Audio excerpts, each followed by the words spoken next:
मीरपुर नाम के शहर में तेजस अपनी पत्नी नीरू के साथ रहता था। पति पत्नी दोनों ही नौकरी करते थे।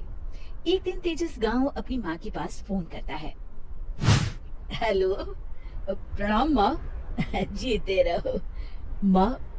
तुम दादी बनने वाली हो हैं? अरे वाह, ठीक है बेटा, मैं कल ही आती हूँ।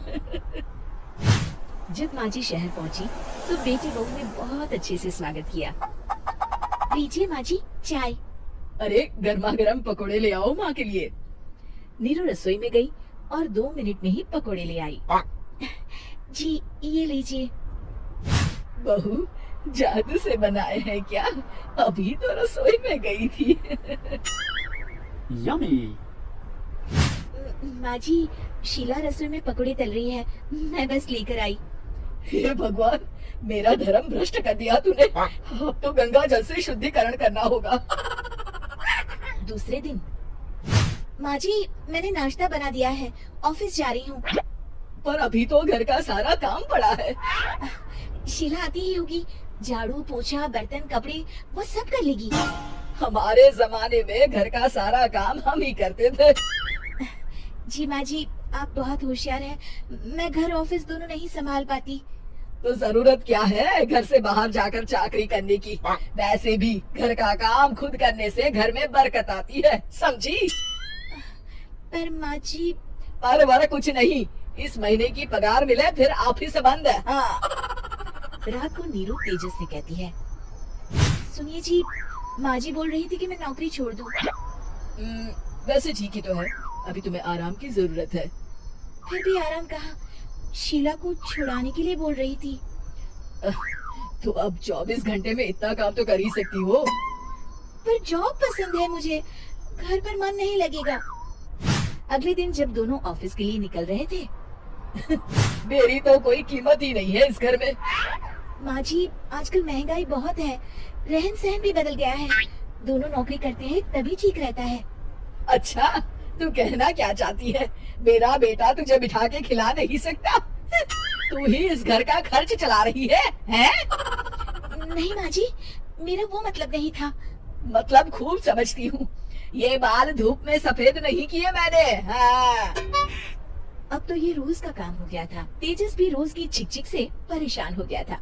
एक दिन उसने कहा, नीरू, वैसे भी तुम्हें मैटरनिटी लीव मिलने वाली है, तो अभी से ही छुट्टी ले लो। पर क्या, मेरी सैलरी अच्छी खासी है। आखिर नीरू ने रिजाइन कर दिया। जब बच्चा हुआ तो घर में सब बहुत खुश हुए। कुछ दिनों बाद तेजस फाइल देख रहा था। क्या हुआ तेजस, कुछ परेशान लग रहे हो? हाँ, वो हमारी जितनी सेविंग्स थी वो तो हॉस्पिटल में और छठी के फंक्शन में खत्म हो गई है नीरू। और अभी वैसे मंदी चल रही है तो मैं बोल रही थी कल मुन्ना को हेपेटाइटिस का टीका लगवाना है। नीरू, क्या पोस्टपोन नहीं कर सकते? नहीं जी, बिल्कुल नहीं। अब तेजस को समझ में आ रहा था कि उससे गलती हुई है। पैसों की कमी का असर घर के माहौल पर भी पड़ रहा था। अगले दिन, बेटा मेरा चश्मा और ये दवाइयाँ ले आना, पर्चा देते हुए माँ जी ने कहा। जी। तेजस, मुन्ना के लिए दूध का डिब्बा और डायपर भी ले आना, और ये किराने के सामान की लिस्ट है, इसे भी लाना है। तेजस गुस्से में लिस्ट मरोड़ कर फेंकता है और चिल्लाता है, पैसे क्या पेड़ पर उगते हैं? ये ले आना, वो ले आना। अरे पर ये जरूरत का सामान ही है। वो गुस्से में बिना कुछ कहे ऑफिस चला गया। अरे अरे लंच तो ले जाइए। नीरू दौड़ कर डिब्बा पकड़ाती है। एक दिन खाना खाने के बाद, नीरू, अब तो मुन्ना कुछ बड़ा हो गया, तो अब तुम वापस ज्वाइन कर लो ना जॉब। पर इस रिसेशन में जॉब मिलना बहुत मुश्किल है। ट्राई तो करो। फिर मुन्ना? माँ जी है ना, और एक फुल टाइम मेड भी लगा लेंगे। पर माँ जी, उन्हें तो पसंद नहीं।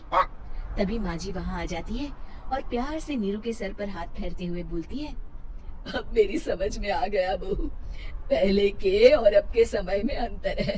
तुम काम शुरू करो, मुन्ना की जिम्मेदारी मेरी। मेरी प्यारी माँ जी। ये कहकर नीरू उनके गले लग गई। शिक्षा, परिवर्तन संसार का नियम है, हमें भी समय के साथ चलना चाहिए। उम्मीद है कि आपको हमारी ये कहानी पसंद आई होगी। कृपया हमारे चैनल को सब्सक्राइब करें और सभी अपडेट्स के लिए बेल आइकन जरूर क्लिक करें। और हाँ, वीडियो लाइक और शेयर करना मत भूलिएगा। Bye bye.